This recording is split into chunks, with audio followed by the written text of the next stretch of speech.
White Noise stars Michael Keaton as an architect who is willingly enough to speak to his dead wife from beyond the grave, of course, via white noise, which is this weird shit I can't explain properly, so you have to look that shit up to find out what it exactly means. But it means you can talk to your dead loved ones and shit like that. And that's exactly what Keaton tries to do in this movie. But of course, there are very critical repercussions of doing so.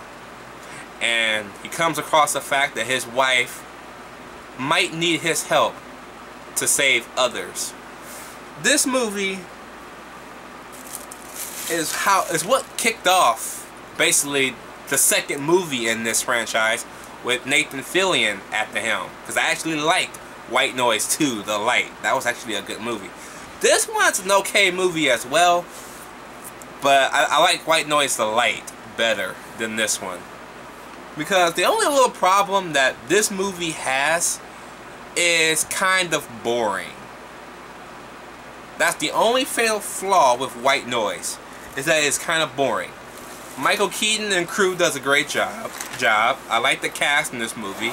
The cast is spectacular in this movie. But you do have to deal with some time of him grieving, the grieving process of death that goes along with anything. So that does kind of take up a little bit of runtime, not too much though, so it's kind of alright. But it is kind of boring to watch when that starts. So yeah.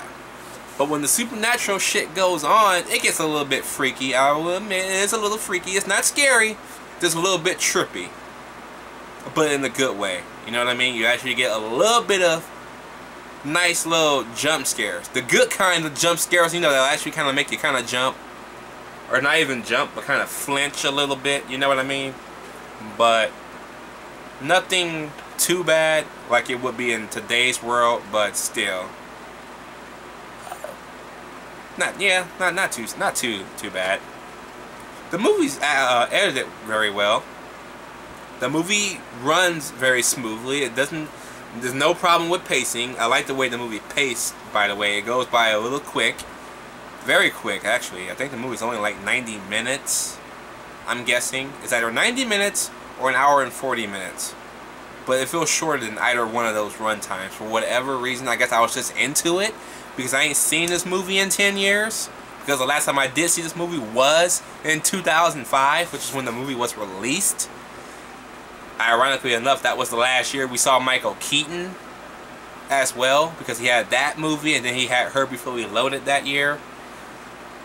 Neither Herbie Fully Loaded I don't want to talk about. But I'm glad Michael Keaton has took 9 years off to make a comeback. And now he's back in the best way possible. But still, this was kind of, I want to say this is his going out movie, but he would have Herbie just a few months later, even though that wasn't a very good movie either. So I'm calling this movie his official go out, because I like this movie a lot better than Herbie Fully Loaded. Ugh. They even call that movie Herbie. Sucks. But anyways, I will give, what did I give White Noise? I gave White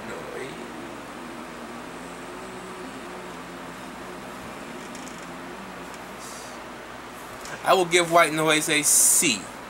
It is not a terrible movie, just boring. That's about it. It takes a while for stuff to happen, but when it does, it's refreshing, and Michael Keaton's still the man. Let me know what you guys think about White Noise down below. If you were wondering what I was doing, I had to look at my show notes because I kind of forgot what I gave this rating to this movie.